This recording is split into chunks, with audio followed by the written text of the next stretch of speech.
Coming up tonight on 18 Eyewitness News. The Farmington School District is inviting voters to see why they need April's bond issue. Also, Governor Nixon is asking for a federal disaster declaration for 3 area counties. And Clay Waller's prosecutors have until March 26th to respond to his appeal. All of these stories, and is there any stormy weather ahead this weekend? News, sports, weather. This is 18 Eyewitness News.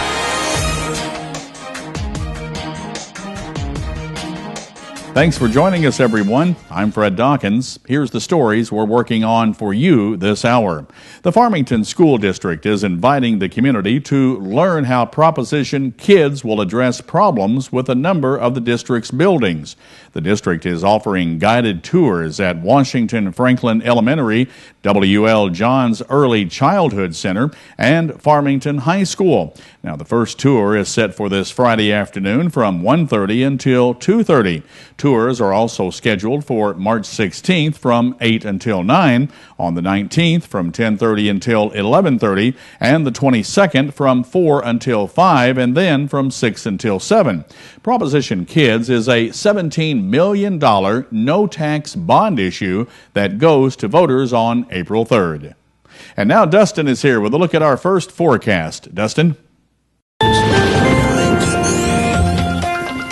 Fred, temperatures right now are much cooler than they were this time last night. 46 in St. Louis, 44 here in Farmington, 46 in Fredericktown, Ironton right now at 48, 43 right now in Rolla. What's in store for your evening plans? We'll take a look at our evening planner. As you can see, 43 with some showers at 7 p.m., 41 at 9 with a partly to mostly cloudy sky.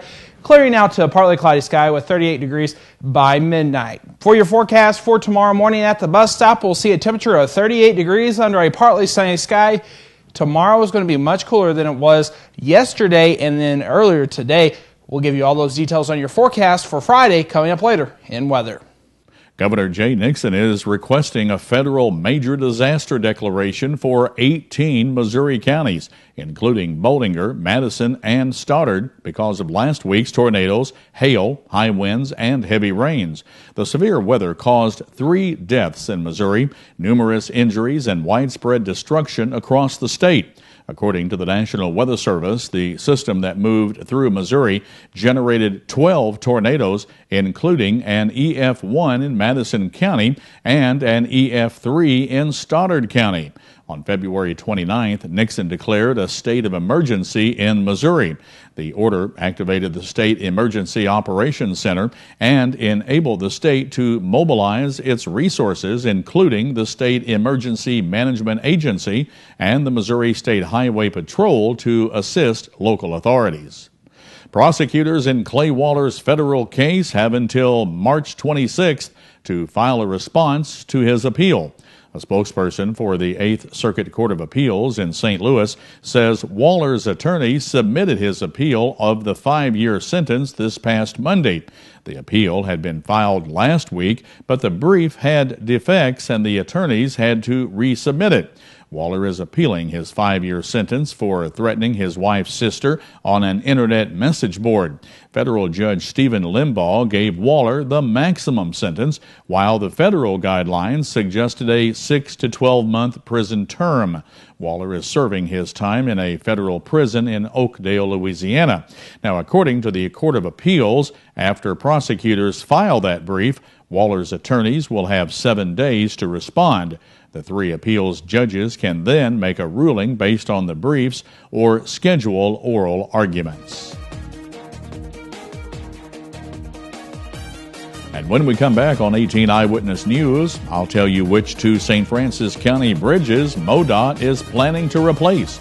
That story is coming up next on 18 Eyewitness News. The Missouri Department of Transportation will hold a public meeting March 27th to discuss 2 bridge projects in St. Francis County. Transportation project designer Jeff Watcher outlines the projects. We're looking at a bridge on Route D in St. Francis County that will be replaced, and then also a bridge on Route K in St. Francis County. They're within a couple miles of each other. They're both over Terrible Creek. Watcher expects the bridge projects to be done separately because both will require road closures.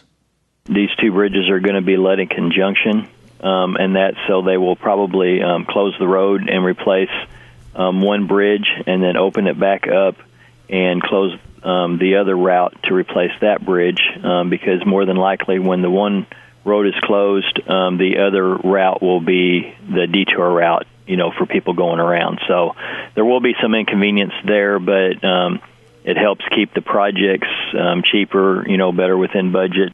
Work is anticipated to begin in the spring of 2013 with completion sometime that fall. The public meeting is set for the afternoon of March 27th from 4 until 6 at the Bonne Terre City Hall.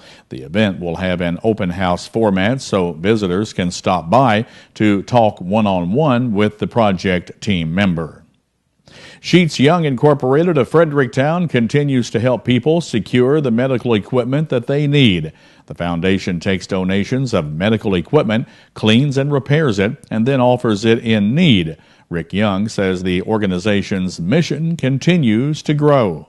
We have been so blessed over the past year. Last year we were able to help about 350 new people that we hadn't seen before. We're working on a schedule right now where if it continues, we will help somewhere in the neighborhood of 500 this year. Young says in the 2.5 years, the foundation has helped more than 1,000 people. He says at any given time, the organization has some 800 pieces of medical equipment out on loan. A trivia night fundraiser is set for this Saturday to help the Sheets Young Foundation purchase basic medical equipment such as blood sugar test kits, wheelchairs, and blood pressure equipment. For more information, you can call 783-4623.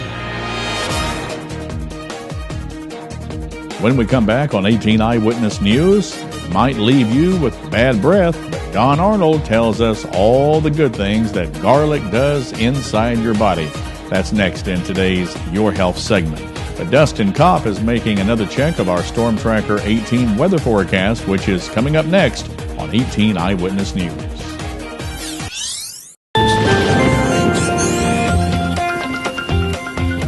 And welcome back. As we head into the next several days, much cooler air is going to be in store. The next chance of rain, however, is for Sunday, but looking to next week, we're going to see much warmer weather. Here in southeast Missouri, temperatures are much cooler than they were at this time yesterday. 46 in Fredericktown, as well as in Cape Girardeau. Marble Hill right now at 48, 44 here in Farmington, 46 in St. Louis, 43 in Rolla. Factor in the wind, there is a wind chill. Last night there wasn't much of a wind chill. Tonight there is 39 over in Rolla. Right now in Ironton, 45, 42 in Allington, 41 in Piedmont. Marble Hill right now at 44 and 41 right now in Cape Girardeau. Here at the station, we have a temperature of 44 degrees. The feels like temperature is 39 because of that north wind at 9 miles per hour. We're seeing still some showers out there. Earlier today, we saw some peaks of sleet out there. Our current dew point at 30 and our current humidity at 46%. What's in store for your day on Friday? It's going to be a nice day on Friday. However, much cooler air is in store like it was this afternoon, but we will see sunshine, plenty of it for your day on Friday.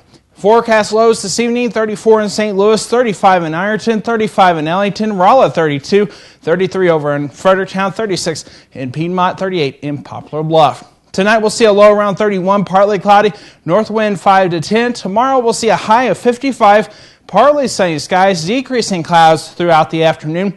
North wind 5 to 10. Look at your extended forecast for the next several days. Saturday, high of 55, partly sunny. Showers moving the forecast for your day on Sunday with a high of 61. 65 on Monday with more showers continuing by, look at that, by Tuesday, 72, partly sunny. 73 on Wednesday, partly sunny skies. And then rain moves back in the forecast on Thursday, but that temperature is 70 degrees. Another look at our weekend forecast here in southeast Missouri, 55 on Saturday with a low of 44, partly sunny. Showers move back in the forecast on Sunday with a high of 61. That's Check Your Storm Tracker weather forecast. Fred, back to you. This is 18 Eyewitness News, Sports, With most of the spring starts ahead reserved for the Major League regulars, Cardinals manager Mike Matheny said it was too early to know if prospect Shelby Miller would get an encore after his debut Wednesday. But 12 months from now will be a different story. Cards bullpen coach Dyer Miller said next year he'll be knocking on the door. 2 years after pitching coach Dave Duncan tried to find a start for a then 19-year-old phenom, and a year before he could vie for the big league rotation, Miller made the first exhibition start of his career, allowing 1 run on just 2 hits and a walk in 2 innings against the Washington Nationals. The righty ended his outing with a spotless 9-pitch second inning that featured a shattered bat and a ground out from his curveball. Unsure whether the front office or the field will exert the stronger pull, former Cardinals center fielder Jim Edmonds walked into spring training this week a little anxious about what the next week might bring. This is Edmonds' first appearance in Cardinals camp since 2007, the year in which he was traded to the San Diego Padres for third base prospect David Freese. Cardinals GM John Mozeliak had discussed a consultant role with Edmonds similar to the chores Mike Matheny performed for the club before being named manager in November. However, Mozeliak has remained guarded about what role Edmonds might play within the organization, and Edmonds was equally vague, saying he would use the next week to determine whether he prefers daily interaction with younger players or is most comfortable in an office environment. In the first practice after moving to the top of the NHL standings, Blues coach Ken Hitchcock was concerned he might see a letdown by his club, but he had nothing to worry about. Hitchcock said, quote, "It was a very good practice. It's another good sign that we're grounded. Guys got grounded and started grinding again," end quote. That doesn't mean the Blues are not proud of their spot in the standings, tops in the West with 91 points and tied with the New York Rangers for the most points in the NHL. And considering he started 17 games last season, junior Michael Dixon was hurt and confused when first-year Mizzou coach Frank Haith told him before Mizzou's exhibition opener in Joplin that he'd be coming off the bench. As he absorbed the news, Dixon even wondered if he was being punished. But that was the last thing Haith had in mind as he tried to sort out the mechanics of what would become a 7-man 4-guard rotation after star forward Lawrence Bowers was lost for the season with a knee injury. No one could have known how essential the idea and Dixon's ultimate embracing of it would be to 5th-ranked Mizzou season as it prepares for March Madness. And that's a look at sports. We'll be back with today's Your Life segment right after this on 18 Eyewitness News. I'm Stacey Johnson. Are you going to get your refund check this year and blow it at some store? That's what a lot of people do. 3 dumb things to do with your tax refund and 3 better alternatives. Just ahead on Money Talks News. Dustin, if you don't believe weather can change quickly and fast here in the heartland, 5:45 this morning on the Big Morning Show, I signed on, we had 61 degrees. By 7:15, the temperature had dropped to 48 degrees, and it's going to get almost to the freezing point overnight.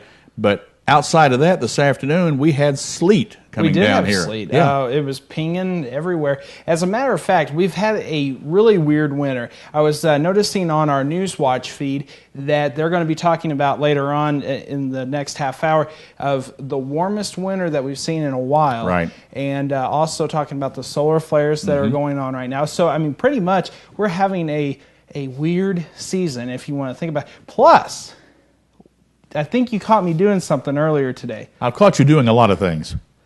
We have seen. Have you seen the broom standing up? Yeah. Okay. Well, I have never done that. Never had the opportunity to, and I've seen it on Facebook and online and on TV. Thought, well, I'll give it a try. So we took video of us doing it, and this broom stood about an hour and a half before somebody decided to knock it down. I won't tell you who, but it stood. We're showing you video right now. It was pretty interesting, and the reason this is going on is because all the planets are in alignment. And it's no trick photography. They actually stood this broom, as you see on the pictures right now, standing up by itself, no props on either side. It's weird. And actually, we had 2 of them going at one time. Right. So it was pretty cool. Tell you what, let's take a look at the weather. What's going to be like overnight and what's tomorrow looking for? Tonight's going to be pretty chilly outside. We're going to see a low around 31.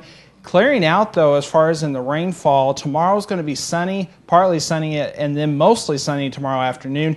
We're going to see temperatures around 55 to 60 degrees tomorrow. All right, very good. That does it for our newscast tonight. Thank you for watching, and we'll see you tomorrow morning on our morning edition of 18 Eyewitness News. Have a great evening and a blessed evening. God bless everybody. Good night. Have a good night, everybody. Newswatch is next.